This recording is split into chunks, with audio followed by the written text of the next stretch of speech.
The sky above Earth was black, not with clouds, but with the shimmering bodies of angels, their wings glowing like the sun, and beneath them, the infernal legions of hell stood ready. It was Judgment Day, and humanity had come to the end of its existence, but instead of fear, there was something unexpected in the air, a strange and terrible defiance.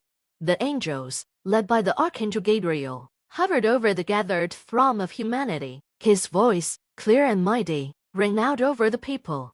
It is time. Heaven and hell have come to claim what is theirs. The souls of the righteous shall ascend to paradise, and the wicked shall be cast into the fires of eternal damnation. The demons below cackled in anticipation, their claws clenching and jaws dripping with hunger. Gabriel's gaze swept across the faces of humanity, expecting the usual terror, pleading, repentance. Instead, he found something unsettling and unnerving: calmness. Some looked up to the sky, not with awe, but with defiance. Others glanced at the ground where housebones snarled, their faces unyielding. A man in the crowd stepped forward, a weathered figure dressed in a simple uniform. He carried no weapons, but the pride in his stance was unmistakable. His eyes met Gabriel's with no hint of fear. "We reject your judgment," he said, his voice echoing across the silent masses. Gabriel's wings flared. "You reject heaven's mercy and hell's justice." The man nodded. "We reject both." The murmurs of disbelief rippled through the angelic host, and even the demons paused, perplexed. Hell had never seen mortals defy them on the day of reckoning. Gabriel's eyes narrowed. "Explain yourself, mortal." The man's gaze did not waver. "For centuries, we have endured pain, suffering, and countless trials. We were told heaven watched, that it cared for us, that there was divine justice. But where were you when we needed you most? When the innocent cried out for salvation, the heavens were silent. When we starved, fought, and bled, hell whispered temptations, but there was no hand to help us. You abandoned us." There was a sharp intake of breath from the house above. Gabriel's face darkened. "Heaven does not abandon its children. We guide. The man scoffed, cutting him off. "You watched. That's what you did. We fought our wars, suffered our losses, and learned to survive on our own. We became stronger not because of your guidance, but because we had no choice. In the darkest hours, it wasn't heaven that saved us. It was ourselves, humanity. We forged our own path. We didn't need you then, and we don't need you now." From the ground, a low rumbling laugh grew among the demons. They found amusement in the defiance, but there was also a glimmer of unease. This was not how the day of judgment was supposed to go. Gabriel raised his hand, silencing the demons. "And hell, you think hell has had no hand in your suffering? In the wars, the bloodshed, the endless cycles of hate, humanity's sin is woven into your very existence." The man's expression hardened. "We know hell's role. You think we're unaware of the temptations, the cruelty, the whispers of madness in our ears. We resisted, we endured, we became something more. Your flames didn't destroy us, they forged us. Heaven gave us hope that never came, and hell gave us horror we overcame. But through it all, we stood together, so Noah has no claim over us either." A ripple of power surged through the celestial and infernal forces. Gabriel's face was unreadable, but his voice carried the weight of millennia. "What is it, then, you ask for?" "Neither heaven nor hell." The man stepped forward, raising his chin. His words, bold and unwavering, echoed through the heavens and down to the fiery depths below. "We ask for nothing. We demand freedom. Our souls are not yours to claim. We're not pawns in your eternal game. You seek to judge us, to send us to paradise or damnation, but we choose neither. We choose ourselves. Our fates are ours alone to determine." For a moment, there was only silence. Even the demons seemed unsure of what to do. The angels, accustomed to humanity's submission, were stunned. Never before had a soul rejected afterlife itself. Gabriel hovered above, eyes glowing with divine power. His wings stretched wide as the judgment of heaven and hell hung in the balance. "You tread dangerous ground. Human defiance against divine order is a sin greater than any before it." The man smiled, though there was no malice in it. "Perhaps, but if sin is what made us strong, then so be it. We do not fear your flames, and we do not crave your light. We will make our own way in this universe. Gabriel stared down at him for a long, tense moment. His eyes scanned the faces of the humans behind the man, and he saw it in every one of them, the same defiance, the same pride, the same strength. Finally, the archangel lowered his sword. The flames of hell behind him dimmed, and the snarls of the demons quieted. There was no soul to be claimed today. Very well, Gabriel said, his voice heavy with something akin to respect. You have chosen your path. Heaven will watch no longer, and hell will wait no more. A demon growled from the ground, its voice thick with grudging admiration. With that, the angels rose, ascending back to the heavens, their golden light fading into the stars. The demons, with their final roar, sank back into the earth, the fires of hell closing behind them. And humanity stood alone, beneath a sky that was suddenly quiet. The man turned back to his people, who stood taller now, with the weight of their decision still settling in. No divine hand would guide them, no infernal claw would torment them. For the first time in history, humanity was truly free. They had spoken their final words to heaven and hell, and now, the future was theirs to shape. Let's get to work, the man said, and with that, humanity marched forward into the unknown, but on their own terms.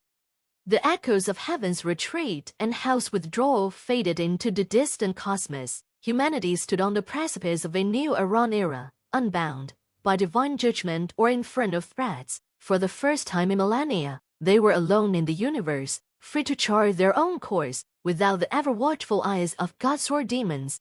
In the days following the Great Stand, the leaders of Earth gathered, nations that had once been divided by borders, ideologies, and centuries-old conflicts now stood united under a single banner of humanity. The man who had spoken to the heavens, now known simply as the Captain, stood at the forefront of this new world order. This is our moment, he said in his address to the world. We are free, not from oppression or tyranny, but from something far greater, the shackles of destiny. No longer will we wait for salvation from the sky or fear the flames below. We are the masters of our fate, and the time has come to seize it.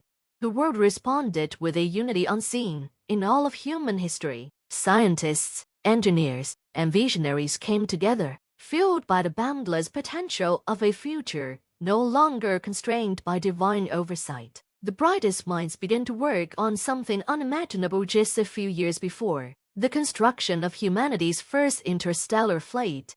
But the journey into the unknown would not be easy. There were still fears of what lay beyond the stars, fear of the void itself, without the comfort of heaven's protection, or even the certainty of hell's punishment. Humanity was now vulnerable in ways they had never been before. The captain understood this better than anyone. In the heart of what had once been Earth's most advanced spacefaring facility, now transformed into the Global Nexus Command, the captain stood before a sprawling map of the cosmos. Dots representing potential planets and systems were scattered across the expanse, many of them entirely unexplored. He was joined by Dr. Evelyn Harkness, one of the leading astrophysicists of the new era. She had been instrumental in deciphering the ancient knowledge of the stars, long hidden behind the veil of celestial interference. Do you think they'll come back? Evelyn asked, her voice low, as she studied the map. The angels, the demons, do you think they'll return once we leave Earth? The captain's face was hard to read, but there was a fire in his eyes that hadn't dimmed since the day of the stand. If they come, they'll find that we're no longer the species they once knew. We've faced them at our weakest, and now, we're only going to grow stronger. Evelyn nodded, but there was a shadow of doubt. What if there are other beings out there, not just heaven or hell, but something else, something we can't comprehend? The captain smiled faintly. We'll face it, whatever's out there. We'll face it like we've always done together, and this time, there's no one to tell us we can't. The Exodus fleet. 3 years passed, under a sky that had once belonged to the divine. Humanity built its future. The Exodus fleet, a colossal assembly of ships, now floated in orbit, gleaming under the light of the stars. The flagship, Aegis of Earth, was a marvel of human engineering, massive, powerful, and built to carry the first explorers beyond the solar system. On the day of the launch, the entire planet watched. Millions gathered in cities, towns, and remote villages, all looking to the heavens net in prayer or supplication, but in anticipation of what was to come. The captain, now commander of the fleet, stood aboard the Aegis Bridge, watching as the final preparations were completed. His second-in-command, Lieutenant Zara Diaz, approached him, her expression a mix of excitement and nerves. "We're ready, sir. Engines are primed, and the fleet's waiting on your command."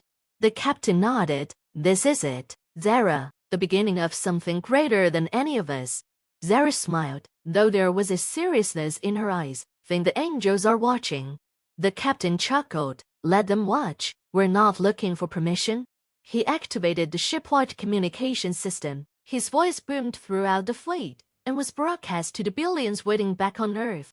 "This is Commander Ashford. Today, we embark on a journey unlike any other in the history of humanity. We have cast off the chains of heaven and hell, and now we look to the stars. We will discover new worlds, new challenges, and yes, new dangers, but we will do so as one people united in purpose, unyielding in spirit. This is the first step of many, and the universe will remember this day as the moment humanity declared itself free."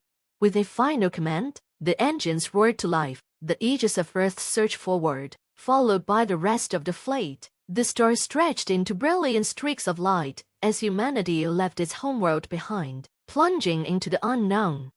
The watchers in the dark, far from Earth, beyond the edge of the known galaxy, something stirred. Ancient eyes, older than even heaven and hell, watched as the human fleet pierced the veil of the cosmos. They had seen countless species rise and fall, some blessed by the divine, others cursed by the infernal.